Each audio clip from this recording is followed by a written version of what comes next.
Cerebro adolescente, memoria y creatividad. ¿Reflejan los recuerdos nuestro pasado real? ¿Existen drogas para incrementar las capacidades mentales? La memoria es la capacidad de retener y almacenar información sobre uno mismo, el mundo que nos rodea y los demás. Nos permite resolver los problemas que afrontamos a diario, adquirir destrezas, acceder a nuestro pasado y crear e imaginar el futuro. La memoria de la propia vida, la autobiográfica, empieza a construirse en la adolescencia y con ella la personalidad. Los científicos han buscado la huella que imprimen en el cerebro las experiencias, los conocimientos y las habilidades que alcanzamos. Memorizar es aumentar la intensidad de las conexiones entre neuronas, conocidas como sinapsis. Cuando una neurona recibe información, libera el neurotransmisor glutamato, y receptores de la otra neurona expulsan los iones magnesio, permitiendo la entrada de iones calcio al interior de la neurona. Estos iones desencadenan una cascada de reacciones que fortalecen la conexión entre ambas. Las memorias son redes de neuronas distribuidas por el cerebro. El patrón de sinapsis concretas activadas en una red configura cada recuerdo. ¿Cómo se formó y almacenó el recuerdo de los acontecimientos del 11 de septiembre de 2001? ¿De cuándo y cómo lo supimos? ¿Dónde y con quién estábamos? Nuestro cerebro tuvo que utilizar 4 redes de memoria diferentes: la perceptiva, la semántica, la episódica y la emocional. Todas ellas se entrelazan entre sí y hacen de la memoria un sistema múltiple de redes dinámicas que asocian las diversas facetas de un recuerdo. Al ver las imágenes, nuestro cerebro memorizó primero los objetos: un avión, una torre y una explosión. Creando la memoria perceptiva, al activar unas sinapsis concretas entre las espinas de las dendritas de una neurona y el axón de otra, en la corteza visual. Al reconfigurarse la red, se guardó la información de lo que estábamos viendo. Esta red la teníamos ya antes de nacer con los sonidos, olores y gustos del cuerpo materno. A continuación, fuimos conscientes de lo que la escena representaba: un choque que incendia una torre y un segundo impacto.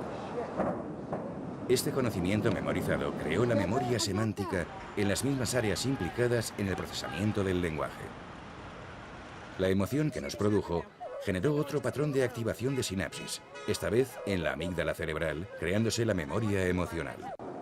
Finalmente, formamos la memoria episódica al contextualizar el hecho y reunir las memorias como un todo, un atentado en las Torres Gemelas. Afortunadamente, no guardamos en la memoria todo lo que sucede a nuestro alrededor. Algunos recuerdos se fijan y se almacenan a largo plazo, por repetición, por entrenamiento o porque la intensidad del estímulo es demasiado fuerte. ¿Cómo se consolidan estos recuerdos? Tras el atentado del 11S, la memoria de lo que vimos llegó directamente al hipocampo desde la corteza visual, mientras que las memorias semántica, emocional y episódica llegaron a través de la corteza entorrimal, aportando además el mapa espacial, Nueva York, creando la memoria cartográfica. En el hipocampo, cuando el número de moléculas generadas en la activación de las sinapsis sobrepasan un umbral, cambia la configuración de la red, creando nuevas conexiones mediante el desarrollo de nuevas terminales en el axón. Pero el hipocampo no guarda los recuerdos para siempre. Las memorias, una vez unificadas, se van trasladando a diferentes zonas de la corteza y forman, desde entonces, parte del pasado explícitamente. De estas zonas de la corteza, las recuperaremos conscientemente cada vez que queramos recordarlos. Por el contrario, olvidar consiste en debilitar y deshacer algunas sinapsis que habían estado activadas.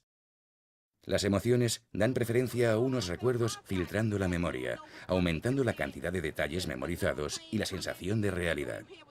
Algunas personas, para las que el 11 de septiembre supuso un gran impacto, fueron cambiando inconscientemente la percepción de lo ocurrido. Al cabo de unos días mezclaban lo vivido, lo escuchado o visto en televisión. Entonces, ¿cómo es posible que cambien los recuerdos? Cada vez que se rememora algo, sobre todo si tuvo una fuerte carga emocional, se recrea lo ocurrido y se reescribe en la memoria según el estado de ánimo, las personas con quienes compartimos esa experiencia, etc. Por ello, de forma involuntaria, los recuerdos se alejan de la realidad objetiva. Lo vivido y lo conocido va configurando la memoria propia, la autobiográfica. Comienza a forjarse en la adolescencia, gracias a que en esa época las diversas áreas del cerebro han ido madurando progresivamente desde la nuca a la frente y alcanzando las áreas necesarias. Los recuerdos positivos resisten mejor el paso del tiempo y participan intensamente en la construcción de la personalidad, ya que nos apoyamos en ellos para tejer nuestra identidad y para definir la coherencia de lo que elegimos y a lo que aspiramos. Por el contrario, las decepciones o el impacto emocional de los acontecimientos traumáticos, más intensos siempre en las mujeres, fragmentan la memoria emocional, produciendo cambios en el cerebro.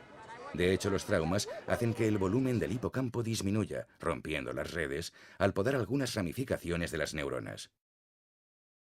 También el consumo de bebidas alcohólicas, el botellón, provoca un déficit de memoria por la disminución de actividad que produce el alcohol en el hipocampo, en pleno desarrollo durante esta época de la vida.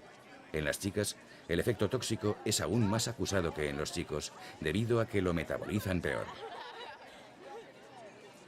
Lo novedoso o lo que nos sorprende genera dopamina, produciendo un estímulo agradable de recompensa.